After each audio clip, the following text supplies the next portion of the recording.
During this series, I've tried to outline the incredible impact you can have in making the world a better place while still remaining rich. I've also highlighted how such an impact can be multiplied if businesses, and not just individuals, harness the power of their incredible good fortune. Lastly, I've looked at common causes of resistance to giving and how they can be overcome. In this last talk, I want to address more fundamental questions you may be asking, such as why me? Why is it my responsibility? Well, the simple response is, if not you, then who? The problems of the world need money to solve them, and you have it. So you're best placed to solve the problems. There's also the issue of responsibility, particularly in relation to the environment.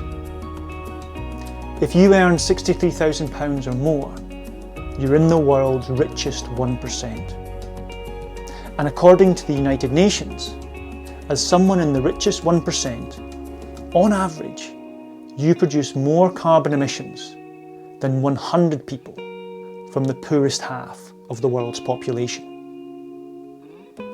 And unfortunately, a recent report from the Cambridge Sustainability Commission suggests technological innovation will not be enough to address the state of affairs. Behavioural change is crucial. For business leaders listening, you may be asking, why business? Why my business? Why not government? Well, the answer is similar to the one for individuals. Money matters, and business has the lion's share of it, with UK PLC being responsible for 65% of the UK's gross domestic product. Furthermore, government commitments to international development are often tied to gross domestic product, which due to COVID has contracted. This is one of the reasons why, at the time of producing this episode, the United Nations response to COVID is 60% underfunded. And lastly, many of the world's problems are too complicated to be solved by just governments or just charities. Solutions require the involvement of all sectors, not least because all sectors are partly responsible for the problems. Now, for both individuals and businesses, it could well be argued that government could do more with your taxes. But it's not. And the reality is that you can change your behaviour and associated spending far more easily and rapidly than you can change your government. In short, from both an individual and business perspective, I believe things can only be solved with your help. If we take a specific issue like poverty, at any period of time, the amount of money in the system is finite. So only if the rich release some of their wealth will those in poverty be released from it. While a case can be made for trickle-down economics, where the wealth created by the already wealthy trickles down to the poor, analysis by the World Bank suggests that decreasing income inequality is far more effective in eradicating poverty than economic growth. As I stated at the start of this series, I'm no expert. That's why I've signposted you to various resources in all my talks.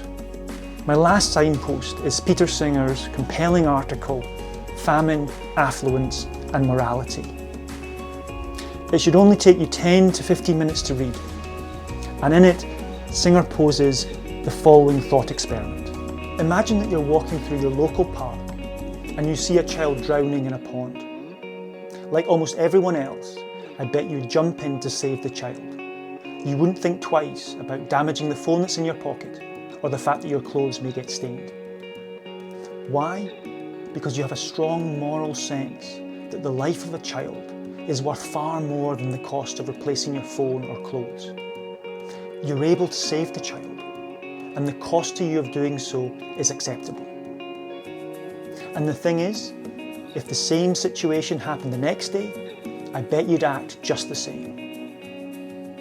So Singer asks, If you do it time and time again for a child that was drowning in the pond of your local park, why aren't you doing it for kids that are dying 100 miles, 1,000 miles, 10,000 miles away?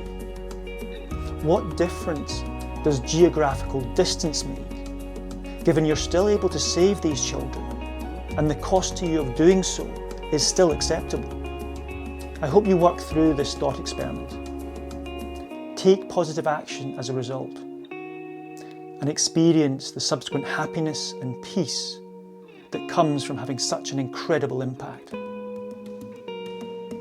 Thanks for listening, and do feel free to get in touch. I'd be really interested to know what you agree with and what you disagree with. Finally, my company, MCH Positive Impact, has a couple of sting operations planned to reduce poverty.